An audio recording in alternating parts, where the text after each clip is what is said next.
It may surprise you to learn that, in the 1920s, 95% of the cars actually produced in Japan were done so not by Japanese manufacturers, but by Ford, General Motors and Chrysler.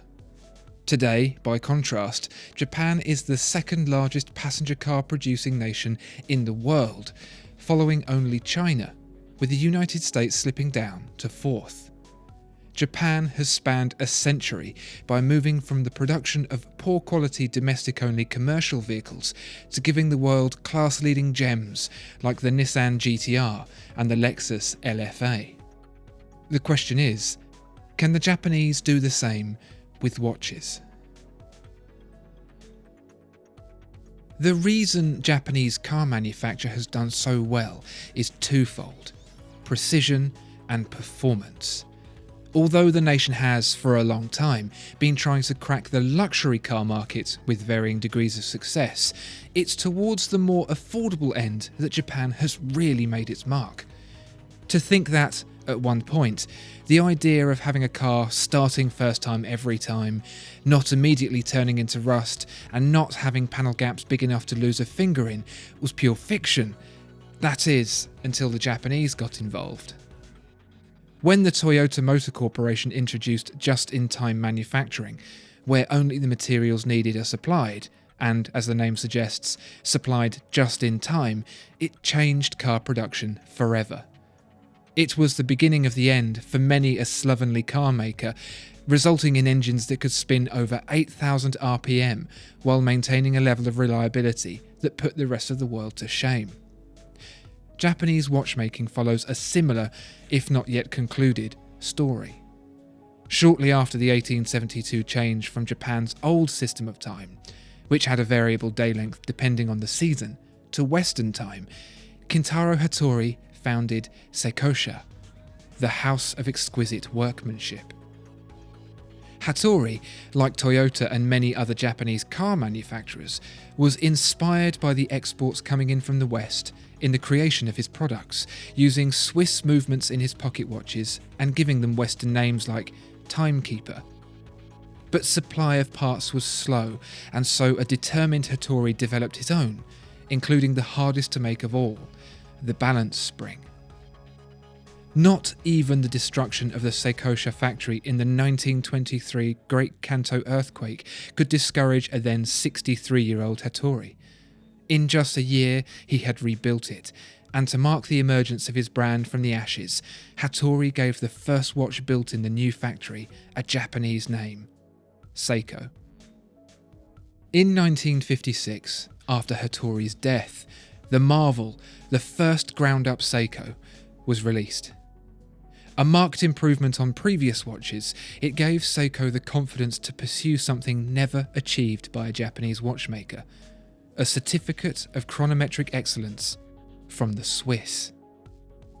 The attempt to build such a watch was delivered by way of a challenge between the two Seiko factories, which competed against each other to build a better watch. While one factory worked on what it called the King Seiko, the other built a watch based upon the Marvel and gave it the name Grand Seiko. The Grand Seiko became the first Japanese watch ever to receive official Swiss certification. The two factories continued to compete, trying to best each other on both accuracy and finish. The result was a 1967 second and third place finish in the Swiss chronometer trials, for each factory respectively, leading to a merger of King and Grand to simply Grand Seiko. But the relentless advent of quartz spelt the end of Seiko's high-end arm, which went into hibernation for over a quarter of a century. Against the odds, Seiko reintroduced Grand Seiko once again in 1998, building a new factory dedicated to the production of its flagship watches. But by this point, the Seiko brand had developed a global reputation for its cheap but well-made sports watches, and so it took 12 years to perfect its product within Japan before opening the floodgates to the world in 2010. This SBG J011G is one of the new breed of Grand Seiko, And at first glance, this GMT timekeeper looks just like a Seiko. But it doesn't cost £600 just like a Seiko. It costs £6,000. To an audience familiar with Seiko's high street jewellery chain offerings, it's hard not to balk at that revelation. £6,000. That's the cost of, well, perhaps the most ubiquitous GMT watch of all, Rolex's GMT-Master II. So, a game of top trumps then. Both manufacturers can happily claim movements that adhere strictly to the moniker in-house, so let's compare the specs further. The Rolex Caliber 3186, ticking 8 times per second, ekes out 48 hours from its mainspring, which is fairly typical. The Caliber 9S86 in the Grand Seiko, however, is a different story. 10 ticks per second gives a smoother sweep of the second hand, yet despite doing 25% more work, the Grand Seiko's power reserve is actually up on the Rolex by 7 hours for a total of 55. How is this possible? MEMS, or micro-electrical mechanical systems. Just as the Japanese car makers were able to build higher revving, more powerful engines that were smaller and more economic, so too can Japanese watchmakers. By using advanced photolithographic technology from Seiko's semiconductor division, usually used in the manufacture of microprocessors, the parts in the escapement are printed with light to 1/1000th of a millimeter. This kind of tolerance opens up a whole new perspective on watchmaking, and Grand Seiko has used that to its fullest potential. The balance wheel is adjusted to within 1/1000th of a gram for supreme balance and less wasted energy. The escape wheel and pallet fork, they've both been skeletonized for a 25% weight reduction, and that means they need less power to move, making them more efficient. There are even little vertical divots on the escape wheel teeth for greater retention of lubrication, for reduced friction. But it's not all machine.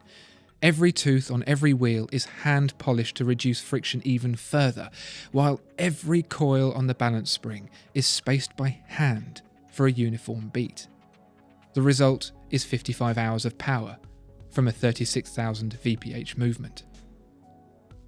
That's on the inside, but what about the outside? The Rolex is dressed in a particularly corrosion-resistant 904L stainless steel to complement its 100 meters of water resistance, and that seems pretty decent. The Grand Seiko does away with steel altogether and uses the darling material of the armed forces, titanium. Titanium is usually a brutish material, rough and dark and industrial, but on the Grand Seiko, it's as elegant as steel. Multiple facets between brushed and polished metal make Rolex's efforts seem rather one-dimensional.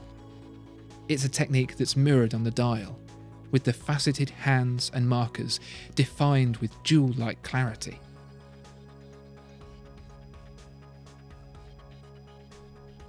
What could the next chapter in Grand Seiko's story be, I wonder? It seems such a stretch to believe that people could ever set themselves apart from Swiss watchmaking, enough to give it a chance, but the same could have been said about Japanese car makers some 50 years ago. But even for Grand Seiko's automotive equivalents, the luxury market still hovers just out of reach, so close they could almost touch it. Will they ever get there?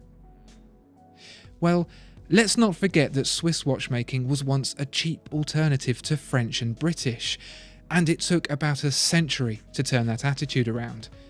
And they really did turn it around. There could be hope for Grand Seiko yet. Do you think Grand Seiko deserves the same admiration and aspiration as Rolex, or do you think it simply can't compete? Let us know in the comments below.